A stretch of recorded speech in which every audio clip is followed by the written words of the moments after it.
go. Ladies and gentlemen, it's that time. The good news, the bad news, and the other shit.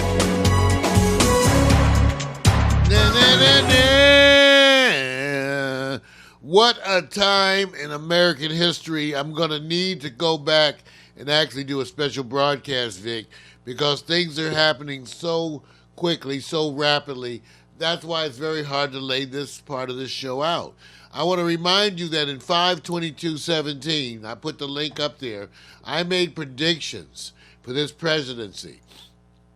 Not 100% accurate at all, but what I'm touting is that I think to date, I have the best predictions, the most accurate predictions that have been published by any media outlet.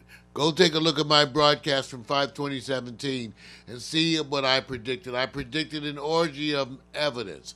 I predicted the president would fight it all the way. I also predicted the president would continue to break laws all the way up until the time he was removed from office. And then I predicted that the president would be tried for treason 1 to 2 years after he was removed from office. I predicted jail time for Donald Jr. and Jared Kushner. I predicted multiple, over 20 indictments. We've already well past that. I think it's sitting right now at 36, Vic. And with the recent developments being that just this past week, the president's attorney pled guilty. And it was announced his agreement.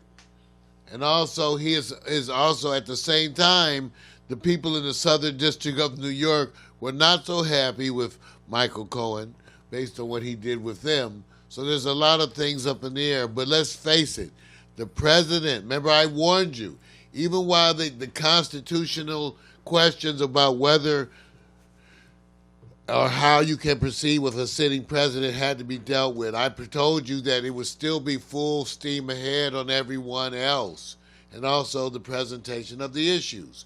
I told you, Donald Jr. is not the president. Michael Cohen is not the president. And now what you've seen is all the folks around the president have been essentially being indicted and have been signing agreements with Mueller where they plead guilty. So I guess it's no longer a witch hunt. The president is still now touting his no collusion because while the town is crumbling around him, no one's actually talking about the Russian collusion as much as they're talking about things that are potential racketeering, financial irregularities, campaign irregularities, these things. These are violated laws, felonies. Felonies. That's important to remember. These laws that the president is accused of violating are felonies. I will have to take side with Donald Trump. He's right. There is no witch hunt. There's a warlock hunt. You got to get it correct, man. It's gender specific. It's a warlock hunt. And I want to know if somebody bet that he will not be charged or indicted on anything. I would love to see the Vegas odds on that one. So I followed everything you did. I don't know if they're going to be releasing any odds on that one. Yeah, I want to see Vegas. I want to see Vegas odds, man. They bet on everything. They bet on everything. Somewhere. Yeah. But, that's where we're headed, Vic. It's happening now. See, the indictments, the guilty pleas, the part that I kept stressing to people that the media spin to me was in focusing on Trump alone. I said if he has to sit there in office and watch his family indicted, pulled into court all around him, that's a circus. That's a circus for him to watch and a circus for us to watch. And that looks like that is the evolving circus you have before the holidays.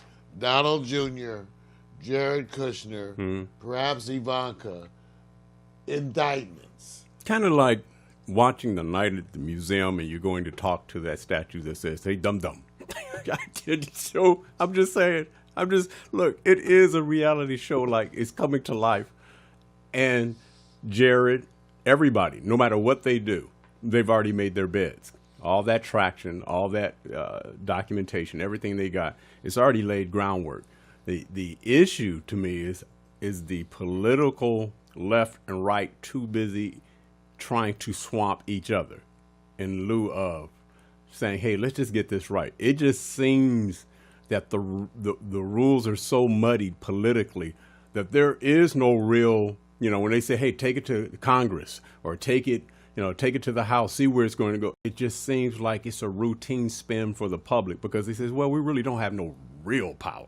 He said, we could only possibly impeach. I said, oh, yeah, you mean like Bill Clinton, and he continued on until after it goes legal, of course. Well, that's the part that you have to make clear, which to me I was trying to make clear.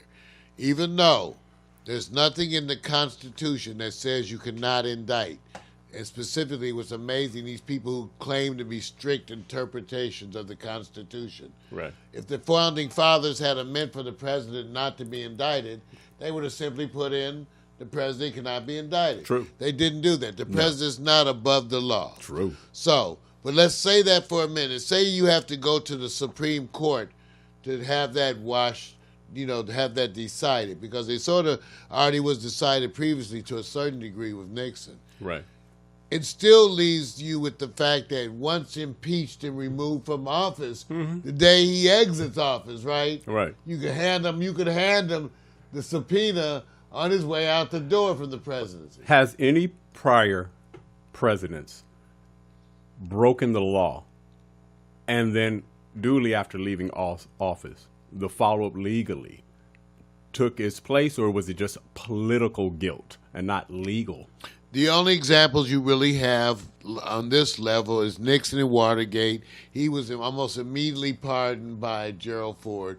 With Donald Trump, he cannot be pardoned because of where the crimes are committed. Right. So he's going to be charged in the Southern District of New York. He's going to be charged perhaps in D.C. or Virginia. Right. So he's going to be charged because of the way he did it. Right. Had he done like Nixon and just resigned, it could have all been swept underneath the rug. Right. That gets back to my predictions of 5/22. Right. The reason I said that Donald Trump would be ultimately tried is because he would fight it.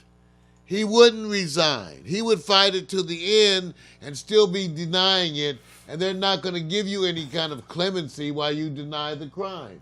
Part of any agreement where you're giving leniency is that you admit to the crime. Right. He's not going to do that. He's going to fight it all the way. And so he's going to be the first person removed from office as from the presidency and to actually be tried. I don't know where that's going to happen, but he's going to be tried. Yeah.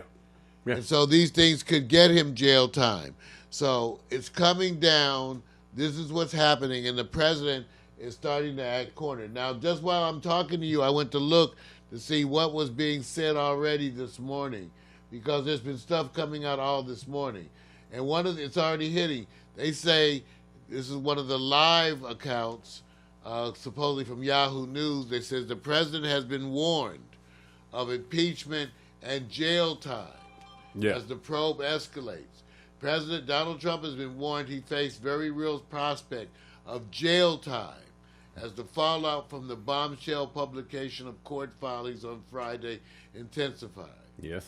Okay? Yeah. House Democrats are openly raising for the first time the prospect of impeachment or prison time for the U.S. president if it is proved he directed illegal hush money payments to women. Yeah. This is a big deal, everybody. Is he the first official president that says I don't read? Based on most ignorant president I ever heard of. Rex Tillerson said that's the latest. You could go watch the interview. His former official worked for him. Was he Secretary of State? Right? Yeah. But anyway, he said that he had to keep reminding Trump that he couldn't do certain things and that would be breaking the law. Yes. Remember, use gut and rakes. I'm just reminding everybody. All right. Even Fox News is losing patience as more of the commentators seek to distance themselves. But that's not going to happen. Remember, because Trump is so involved with Fox News, there's already been connections that directly tie him to the leadership at Fox News. I've gone as far as to declare that Fox News is the official media outlet for a criminal enterprise that is Donald Trump. That would make them legally liable for things on a whole different level. That's part of what we are saying, what we are talking about here at Pax Stereo TV. There it is. Okay?